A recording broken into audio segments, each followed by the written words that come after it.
નમસ્કાર, આપ જોઈ રહ્યા છો સ્પાર્ક ટુડે ન્યૂઝ. દાહોદ શહેરના ડોક્ટર, એન્જિનિયર, શિક્ષક સહિતના 26 લોકોનું ગ્રુપ છેલ્લા 12 વર્ષથી હિમાચલ પ્રદેશના અલગ અલગ ટ્રેક પર ટ્રેકિંગ કરવા જાય છે.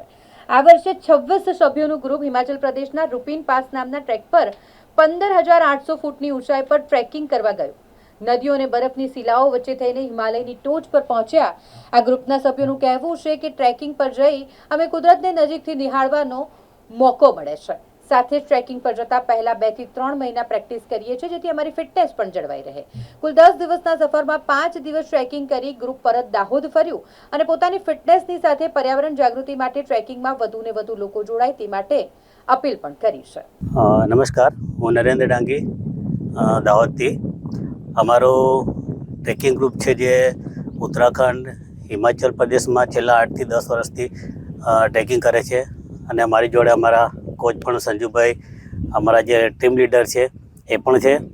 અને એમના માર્ગદર્શન હેઠળ અમે આ પર્યાવરણ અને પ્રકૃતિમાં હંમેશા એનો આનંદ માણતા હોઈએ છીએ.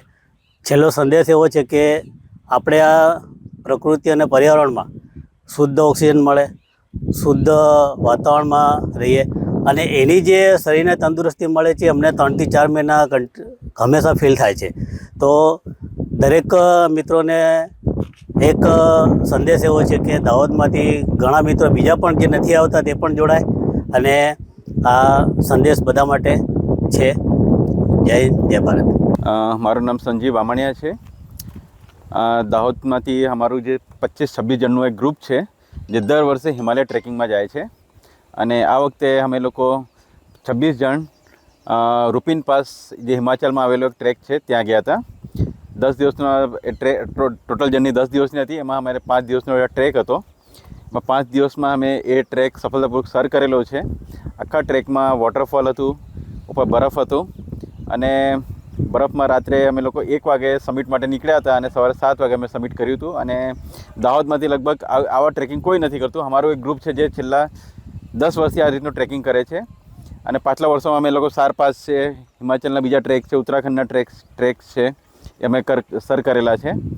આની પાછળનું આ ટ્રેકિંગ કરવાનું મુખ્ય કારણ એ છે કે એનાથી અમારી ફિટનેસ સારી રહે છે. પર્યાવરણ, આપણે પ્રકૃતિને બહુ નજીકથી જોઈ શકીએ છીએ. જે વસ્તુ અહીંયા આપણે ઘણીવાર વિચારોમાં આવીએ, ફોટોમાં જોઈએ, ત્યાં અમે લાઈવ જોઈએ છે અને લાઈવ જોઈને એનું જે એક્સપિરિયન્સ કરીએ એ ખરેખર એક અદ્ભુત હોય છે. અને બીજું કે આ રીતની ટ્રેક જે છે દાહોદમાંથી અમારા સિવાય બીજું કોઈ નહીં. હું એમ ઈચ્છું છું કે ઘણા લોકો આમાં જોડાય, લોકો હિમાચલ જાય, ઉત્તરાખંડ જાય, કાશ્મીર જાય અને ત્યાં ટ્રેકિંગ કરે અને કુદરતને માણે. Thank you.